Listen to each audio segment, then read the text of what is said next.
नमस्कार दोस्तों। एक वीडियो मैंने इस बारे में बनाया था कि आचार्य प्रशांत से क्या क्या मैंने सीखा, और फिर उसमें बहुत सारी पॉजिटिव बातें बताने के बाद जो उनकी कुछ क्रिटिसिज्म थी, जो चीज़ मुझे नहीं पसंद आई, मतलब कुछ दो चार बातें ऐसी थी तो मैंने वो भी बताई उसमें। और उसके बाद फिर वो जो वीडियो थी उसके कमेंट सेक्शन में आचार्य प्रशांत वाली जो गैंग है पूरी, वो एक्टिव हो गई।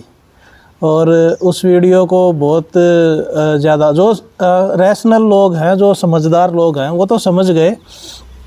उन्होंने देखा कि इसमें मैंने आधी से ज़्यादा उसमें पॉजिटिव चीज़ें बताई हैं, और उसमें लास्ट में कुछ दो तीन चीज़ें ऐसी बताई थी मैंने कि वो पुरानी चीज़ों को पकड़ के चल रहे हैं। वो गीता, उपनिषद और वो सब चीज़ें, पुराने वेद शास्त्र वगैरह, उनकी ज़रूरत नहीं है हमें आज के समय में। उनको पकड़ के चलोगे, अगर गीता को पकड़ के चलोगे तो बाकी धर्म वाले फिर क्या, कहाँ जाएंगे? वो क्यों आपके साथ एसोसिएट होंगे? गीता, आप हिंदू धर्म से हो इसीलिए आपको गीता अच्छी लगती है। आप अगर मुसलमान होते, अगर आप क्रिश्चियन होते तो आपको कुरान और बाइबल अच्छी लगती, तब फिर आप बोलते कि आओ अब कुरान सत्र करते हैं, आओ बाइबल सत्र करते हैं। तो क्या फिर जो हिंदू जनता है वो जा पाती? तो इन्हीं चीज़ों का कुछ का फिर मैंने लास्ट में ये बोल दिया था कि मैं इन चीज़ों से एग्री नहीं करता हूँ। और इसी बात को पकड़ के फिर उनकी जो पूरी गैंग है, आचार्य प्रशांत गैंग, भाई उनके बहुत ज़्यादा फॉलोअर्स हैं और बहुत भगत है उनके। लेकिन इतनी इरेशनल थिंकिंग होगी ऐसा मैंने सोचा नहीं था। तो पूरा कमेंट सेक्शन में उन्होंने कमेंट कर करके पूरा कमेंट सेक्शन भर दिया कि आप हमारे आचार्य के अगेंस्ट में कैसे बोल सकते हो, आपने ये बातें उनके अगेंस्ट में कैसे बोल दी। और जो मैंने पॉजिटिव बातें बोली है वो सबने इग्नोर कर दी। वो किसी ने ये नहीं बोला कि हाँ, आपने उनकी जो पॉजिटिव बातें बताई हैं वो एकदम सही हैं, और ये चीज़ें उसको कंसिडर ही नहीं किया। उन्होंने बस वो जो लास्ट की दो तीन चीज़ें थी उसको पकड़ लिया, और उसके बाद वो पूरा बढ़ चढ़ के कमेंट सेक्शन में लिखने आ गए। ये बोल रहे हैं कि हाँ, तुम तो व्यूज़ के लिए आचार्य प्रशांत का नाम यूज़ कर रहे हो। अब कुछ लोग बोल रहे हैं कि आचार्य प्रशांत का फ़ोटो क्यों लगा रहे हो थंबनेल में, और उनका नाम क्यों यूज़ कर रहे हो। भाई देखो, बात ऐसी है। अब मैं एक एक करके इसके जवाब देता हूँ। अब देखो, आचार्य प्रशांत भी जो बोलते हैं वो भी तो कुछ चीज़ बेस बना के ही बोलते हैं। वो गुरु नानक के बारे में बोल रहे हैं, वो कबीर के बारे में बोल रहे हैं, वो ओशो के बारे में बोल रहे हैं। तो क्या मैं ये कहना शुरू कर दूं कि वो ओशो के नाम पे रोटियां सेक रहे हैं और वो ओशो के नाम पे फेमस होना चाह रहे हैं? क्या मैं ये बोलना शुरू कर दूं उनको? जो जिस उपनिषद की, जिस गीता की वो बात करते हैं, क्या उन्होंने उसको बैठ के अपने हाथ से लिखा था? गीता उपनिषद जो पढ़ाते हैं तो क्या वो उसके ओरिजिनल राइटर हैं? तो फिर मैं उसको ये, तुम्हारा लॉजिक लगा के कि तुम उसका नाम का यूज़ कर रहे हो, तो क्या मैं उनको ये बोल दूं कि ये वेद व्यास का जो कॉपीराइट वो कर रहे हैं, उल्लंघन कर रहे हैं उसका, और वो दूसरे लोगों के कंधे पे पैर रख के ऊपर चढ़ना चाह रहे हैं? ऐसे बोल दूं? ऐसे सही होगा? कितनी बचकानी बात है। अब वो पब्लिक लाइफ में है, तो इतने सारे लोगों को इन्फ्लुएंस कर रहे हैं, वो पब्लिकली बोल रहे हैं, तो उनके बारे में जो हमारा विचार है हम भी उसको एक्सप्रेस करेंगे, क्यों नहीं करेंगे? यही चीज़ जो है वो उनके बारे में कोई भी छोटी से छोटी वीडियो बना लो, कुछ भी कर लो उनके बारे में, ये बात हमेशा कॉमन रहती है कि उनकी जो वो भीड़ होती है, उनके गैंग है पूरी, वो आईटी सेल जैसा है ना, वो वैसा ही उन्होंने भी पूरी अपनी भीड़ तैयार कर रखी है। और वो डेडिकेटेड तरीके से जहाँ भी उनको ऐसा क्रिटिसिज्म का वीडियो मिलता है, कुछ भी मिलता है थोड़ा सा, वहाँ जाके पूरा वो एक्टिव हो जाते हैं और बढ़ चढ़ के चीज़ें लिखते हैं फालतू में, इधर उधर ये वो। तो ये बड़ी गलत चीज़ है। एक जो है अर्पित एक्सप्लेन करके जो चैनल है, उस पे भी उन्होंने यही सेम चीज़ बताई है। उन्होंने भी एक दो वीडियो बनाया आचार्य प्रशांत के बारे में क्रिटिसिज्म करके, और उन्होंने भी यही पॉइंट बोला था कि जो पुरानी चीज़ें पकड़ पकड़ के ला रहे हैं, वेद की, उपनिषद की और ये वो उनकी आज के समय में ज़रूरत नहीं है। जो वो वेदांत का वो ज्ञान दे रहे हैं, पुरानी बातों को लेके आ रहे हैं, बाकी धर्म वाले उससे कनेक्ट नहीं कर पाते। बाकी धर्म क्या, अपने धर्म वाले भी जो हिंदू धर्म में पैदा हुए बाई चांस, वो ज़रूरी थोड़ी है कि वो मरते टाइम तक अंधभक्ति रहेंगे, वो उनकी रैशनल बुद्धि जगेगी ही नहीं। कुछ लोगों की रैशनल बुद्धि जो है वो जग जाती है, तो जिनकी रैशनल बुद्धि जग गई वो उनके चक्कर में नहीं पड़ते हैं, पुराने पाखंड के चक्कर में कि गीता उपनिषद ये सब चीज़ें, आओ गीता सत्र पढ़ाएंगे, ये करेंगे वो करेंगे। माइक चल रहा है? हाँ माइक चल रहा है। तो ये चीज़ें हैं। एक तो ये पॉइंट था। दूसरा फिर इसमें ये था कि वो बहुत ज़्यादा जो है एग्रेसिव तरीके से प्रचार करते हैं अपना, और डोनेशन के लिए पूरे तरीके से परेशान कर देते हैं लोगों को। कॉल कर करके, मैसेज कर करके, व्हाट्सएप पे मैसेज कर रहे हैं, वैसे मैसेज कर रहे हैं, कॉल पे कॉल आ रही है, एक कॉल ना उठाओ दूसरा कॉल करेंगे, अलग नंबर से करेंगे, प्राइवेट नंबर से करेंगे और पीछे पड़ जाएंगे। भाई आपको समझना चाहिए कि इंसान की लाइफ इतनी बिजी है, वो तुम्हारे कॉल लेने के लिए थोड़ी बैठा हुआ है। तुम जब मर्जी उसको कॉल करके, और कॉल करके फिर क्या बोलेंगे, कॉल करके वो उगाही करेंगे, वो बोलेंगे कि तुमने अपनी सैलरी का 10% संस्था को दान क्यों नहीं दिया, 10% सैलरी का दान हम क्यों दें, 10% अपनी सैलरी, अपनी संस्था का 10% तुम हमारे चैनल को दे दो। हम क्या अच्छा काम नहीं कर रहे हैं? लोगों की जो लाइफ की फ्रीडम है उसको मैक्सिमाइज करना चाह रहे हैं, तो क्या ये कोई अच्छा काम नहीं है? तो तुम्हारी संस्था के पास जितना पैसा है उसका 10% तुम हमारे चैनल को दे दो। देखो फिर दिन रात कैसे वीडियो आती हैं फटाफट और एकदम प्रोफेशनल सेटिंग में। तो ये क्या बकवास बातें करते हो तुम, है ना? इतना ज़्यादा एडवर्टाइजिंग, इतने पैसे खर्च कर रहे हो, तो उनके जो 50-60 मिलियन फॉलोवर हैं वो भी मुझे इसी तरीके से लगते हैं। वो कोई नेचुरल तरीके से ऑर्गेनिक ग्रोथ नहीं है, वो ज़बरदस्ती फोर्स्ड तरीके से करी हुई ग्रोथ है। उसमें इतने ज़्यादा एडवर्टाइजमेंट यूट्यूब को पैसे दे दे के, मुझे लगता है जितना पैसा यूट्यूब से आता नहीं होगा उतना ज़्यादा पैसा तो वहाँ एडवर्टाइजिंग में दे देते होंगे। मार मार के खीर खिलानी पड़ रही है। हालांकि मैंने बहुत सारी बातें पॉजिटिव भी बताई उनके बारे में।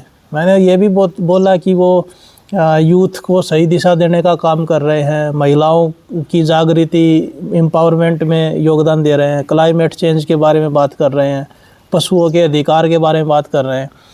खुद कोविड टाइम पे मैंने सुना तो मुझे भी बहुत सारी फ्रीडम वाली चीज़ें वहाँ से ही पता चली कि फालतू की नौकरी में फंसे रहना, ये सब चीज़ें मुझे भी वहाँ से हेल्प मिली। लेकिन उन चीज़ों को उन्होंने इग्नोर कर दिया। जो उनके अंधभक्त थे, जो गैंग पूरी, उन्होंने सुना ही नहीं। और बाकी जो 2 पॉइंट मैंने बताए थे उन पे वो टूट पड़े, उन पे वो पूरे भर भर के ऐसे लिख दिए उनने कमेंट सेक्शन में। अभी कुछ मैं कमेंट पढ़ के बताऊंगा उन्होंने क्या क्या लिखा है, आप देखना उसमें किस तरीके की, किस लॉजिक की वो बात करते हैं। अब देखो, एक जो इनके फॉलोअर हैं आचार्य प्रशांत के, वो क्या लिख रहे हैं, मनोज कुमार प्रजापत, ये लिख रहे हैं कि कौन कौन मेरी तरह थंबनेल देखकर इसकी वीडियो को अनलाइक करके गाली देने आया है। तो सोचो, आचार्य प्रशांत को फॉलो करने का जो रिज़ल्ट है वो तुम्हारे कमेंट में दिखाई दे रहा है। उनको फॉलो करने के बाद तुम्हें ये भी समझ नहीं आया कि किसी चीज़ को सिर्फ कवर से जज नहीं करते हैं। डोंट जज a book by its cover, उसके अंदर क्या है पहले उसको देख लो। और थंबनेल में क्या लिखा था मैंने, थंबनेल में यही तो लिखा था कि आचार्य प्रशांत को इतना शुगर कोटिंग आचार्य प्रसाद को इतना शुगर कोटिंग करके अपनी बातें क्यों बोलनी पड़ती हैं। शुगर कोटिंग वो कर रहे हैं, गीता सत्र चला रहे हैं, वो हिंदुओं को खींच रहे हैं अपनी तरफ, और फिर वो पूरा गीता सत्र के नाम पे और उनको इकट्ठा करके, और बाद में उनको पता चलता है कि ये तो कुछ और ही पढ़ा रहे हैं। एक्सप्लेनेशन, हाँ एक पॉइंट था कि उसमें वो एक्सप्लेनेशन जो अपने ढंग से देते हैं कि पुनर्जन्म अलग तरीके से होता है, और जो आत्मा अलग तरीके से एग्जिस्ट करती है और वो अलग होता है। ये मतलब अलग पूरा अपना ये उन्होंने पूरी एक्सप्लेनेशन अलग ही बना दी है। तो अगर एक्सप्लेनेशन अलग ही बना रहे हो तो आप अपने नाम से गीता लिख दो, आचार्य प्रशांत की गीता अलग गीता रखो। तुम पुरानी चीज़ों को पकड़ के क्यों घसीट रहे हो, क्यों उनको साथ लेके चलना चाह रहे हो सकता है उनकी कुछ मजबूरियाँ हों, बहुत सारी मजबूरियाँ होती हैं, सरकार की, समाज की बहुत सारी मजबूरी है, तो हो सकता है। लेकिन जो सत्य है वो तो सबको सामने रहना चाहिए ना, ऐसे फिर लोग जो मिसगाइड भी हो जाते हैं। तो ये ऐसे जो इलॉजिकल कमेंट है, ठीक है कमेंट करो, कम से कम ये लोग गाली गलौच नहीं करते हैं। जो ये बाबा पाखंडी अंधभक्त होते हैं, जो ये बाबाओं वाले प्रेमानंद सदगुरु, और तो कौन कौन से चल रहे हैं, धीरेंद्र शास्त्री, और एक वो जो महिलाओं के बारे में बोला था अनिरुद्ध, और छोटा बाबा विनव अरोड़ा, ये सारे जो हैं इनके अंधभक्त, तो वो तो गालियाँ देने लगते हैं कमेंट सेक्शन में। तो कम से कम ये गालियाँ नहीं दे रहे, थोड़ा लॉजिकल तरीके से चीज़ों को, हालांकि इसमें तो कोई लॉजिक भी नहीं है, ये तो फालतू का ही कमेंट है बिल्कुल। उसके बाद एक कमेंट ये लिखा इन्होंने, राहुल सिंह सैनी, ये लिख रहे हैं कि भाई सच तुम पचा नहीं पाओगे, इसलिए उसे ग्रहण करने योग्य भाषा में पिरोना पड़ता है। नहीं, ऐसा नहीं है।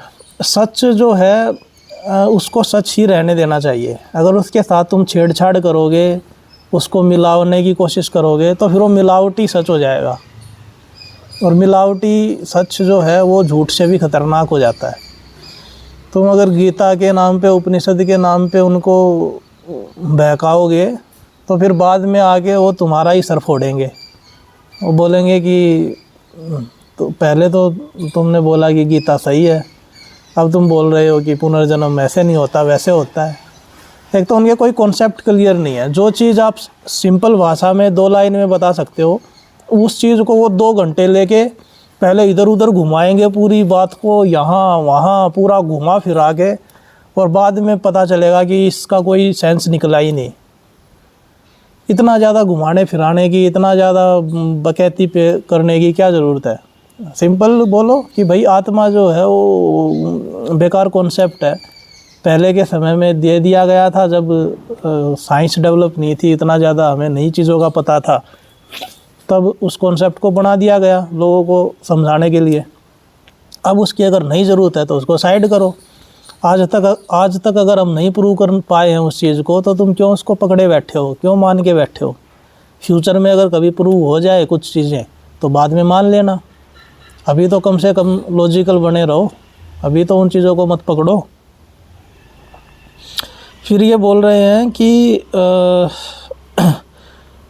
ये है मेघा इंस्टीट्यूट, भाई पहले कोर्स ले लीजिए, सही कहते हैं आचार्य जी, कोई भी आता है और डैश डैश डैश, अगर विरोध करना है तो बॉलीवुड, क्रिकेट, पॉलिटिकल पार्टी की करो, फेम के लिए आचार्य जी पर वीडियो। पहले कोर्स ले लीजिए। तो पहले क्या था, मैं भी ऐसे उनकी बातों में आ गया था, ब्रेन वॉश होके, और उनका जो रजिस्टर कर लिया था। एक बार मैंने किया था गीता सत्र में। वो चंदा मांगते हैं, एक तो पैसा मांगते हैं, और पैसा दोगे उसके बाद वो उसमें एक्सेस देते हैं। लेकिन बाद में मैंने देखा कि उसमें मुझे जो आउटपुट है, रिजल्ट हो 0 मिल रहा है। जब मैं गीता, उपनिषद इन चीज़ों को मानता ही नहीं हूँ, तो मैं क्या कोर्स में रजिस्टर कर लूँ।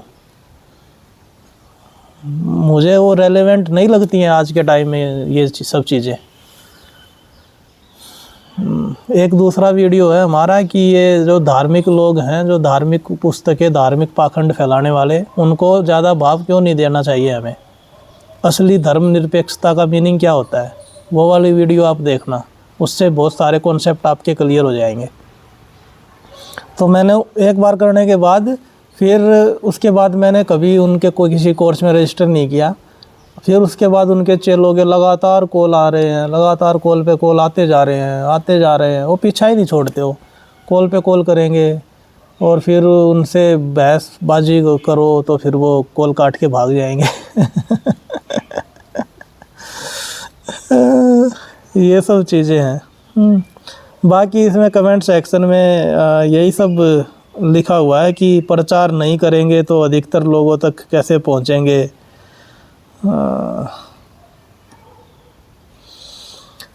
प्रचार करने के नाम पे लेकिन तुम बहुत ही ज़्यादा अग्रेसिव तरीके से लोगों की जेब से पैसे निकालने के से ऐसे प्रचार नहीं होता है इतना ज़्यादा। वो नेचुरल होना चाहिए, ऑर्गेनिक तरीके से होना चाहिए, और धरती के अंदर इतनी कैपेसिटी है कि वो खुद ही चीज़ों को बैलेंस कर लेगी। बहुत ज़्यादा ओवर पॉपुलेशन हो गई तो प्रकृति को मारना भी आता है। वो एक बार भूकंप लेके आएगी। भूकंप तो कहीं भी आ सकता है, चाहे वो रेगिस्तान हो, चाहे वो पहाड़ी एरिया हो, चाहे वो प्लेन हो, चाहे समुंदर हो, भूकंप तो कहीं भी आ सकता है। ऐसा भूकंप लेके आएगी। ऐसी जो हमारी बना रखी हैं हमने 30-30, 50-50 मंजिली इमारत, वो धड़ाम धड़ाम धड़ाम ऐसे गिरेंगी और सब उसके नीचे दब के मलबा हो जाएगा। ऐसी ऐसी बाढ़ आएगी कि सबको बहा ले जाएगी, जो तुमने वो डैम बना रखे हैं वो। तो अब मैं ज़्यादा टेंशन नहीं लेता, ज़्यादा नहीं सोचता कि जनसंख्या ज़्यादा हो गई क्या होगा इसका, धरती का क्या। धरती और नेचर की पावर बहुत ज़्यादा है, बहुत ज़्यादा शक्तिशाली है वो अपना बैलेंस कर लेगी। वो जो परेशानी होगी वो इंसान को होगी। जितना तुम प्रदूषण फैला रहे हो, जितनी कूड़ा कचरा फैला रहे हो, वो तुम्हारा ही जीवन नरक बनेगा। धरती को उससे कोई फ़र्क नहीं पड़ता है। उसको जो सफाई करनी होगी वो एक लहर आएगी और वो सफाई कर देगी। ऐसा वायरस आएगा जैसे कोविड आया था, एक वायरस आएगा और धरती पे जितने इंसान हैं सब पॉपुलेशन साफ़। उसकी ज़्यादा चिंता करने की ज़रूरत नहीं है, धरती अपने आप हो जाएगी ठीक। तो क्या तुम प्रचार कर रहे हो? ठीक है, जो लोग समझ पाते हैं, जितना समझते हैं उतना समझाओ, नहीं समझ पाते हैं तो फिर क्या करेंगे। तो आचार्य प्रसाद गैंग के साथ ये तो प्रॉब्लम है। और इस वीडियो पे भी देखना आप, तुम भर भर के गालियाँ आएंगी उनकी। तो कोई नहीं, हम तो रेडी हैं इस चीज़ के लिए। आप अपना काम करते रहिए, हम अपना काम करते रहेंगे।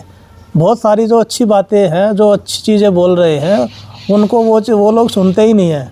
बस उनकी वो चाहते हैं कि बिल्कुल क्रिटिसिज्म ना करो, उनके पैर धो धो के पीते रहो, उनके चरणों में लेटे रहो। कब तक तुम उनके चरणों में लेटे रहोगे? बड़े हो जाओ, अब बच्चे थोड़ी रहे हो। कोई बोल रहा है कि मैं 5 साल से आचार्य को सुन रहा हूँ, मैं 10 साल से आचार्य को सुन रहा हूँ। तो सुनते ही जा रहे हो, सुनते ही जा रहे हो। तुम्हारी ज़िंदगी में कुछ चेंज भी आएगा या नहीं आएगा? तुम अपनी लाइफ में कोई स्टेप तो लो, घर से बाहर तो निकलो, दुनिया देखने तो जाओ, उनके विचारों से आगे बढ़ो। तुम वहीं चिपक गए हो, वहाँ एक जगह चिपकने से क्या फ़ायदा होगा? एक जगह चिपकने से कोई फ़ायदा होने वाला नहीं है। उससे आगे बढ़ना पड़ेगा तुम्हें। एक जगह से दूसरी जगह पे मूव करते रहना पड़ता है। एक जगह चिपक गए, तुम्हारी ग्रोथ 0 हो गई वहाँ पे। तो एक से मत चिपको। दुनिया में बहुत कुछ है, अलग अलग विचारधाराएं हैं, अलग अलग जगहें हैं, सब चीज़ों को एक्सप्लोर करो। और किसी को भी भगवान मान के पूजने की ज़रूरत नहीं है। आचार्य जी को तुमने ऐसा देवता मान लिया है कि उनके अगेंस्ट में कोई कुछ बोल ही नहीं सकता है, उनकी कोई क्रिटिसिज्म कर ही नहीं सकता है। ऐसा थोड़ी होता है। जब वो बाकी लोगों की क्रिटिसिज्म कर सकते हैं, बाकी लोगों के बारे में बात कर सकते हैं, तो सिंपल सी बात है, उनके बारे में भी बात करी जाएगी। अब कोई कल को मेरे बारे में ही कोई वीडियो बना देगा अपने चैनल पे, तो ये उसका फंडामेंटल राइट है बोलना। और इसमें कोई वो थोड़ी है कि वो बदनामी हो रही है और डिफेम कर रहा है, ये हो रहा है, क्रिटिसिज्म क्यों कर रहा है। भाई अगर मैं पब्लिक में कुछ चीज़ें बोल रहा हूँ तो उसका एनालिसिस तो किया जाएगा कि ये चीज़ें सही हैं या गलत है। और आपको ये चीज़ सही लगी या गलत लगी, ये आपका फंडामेंटल राइट है। मैं ये थोड़ी बोलूँगा कि मेरे बारे में अगर कोई वीडियो बनाए तो पॉजिटिव बातों की बनाए, ऐसा नहीं होता है। तो आई होप जो मेरा कहना था, जो मैं बात रखना चाहता था, समझ गए होंगे आप लोग।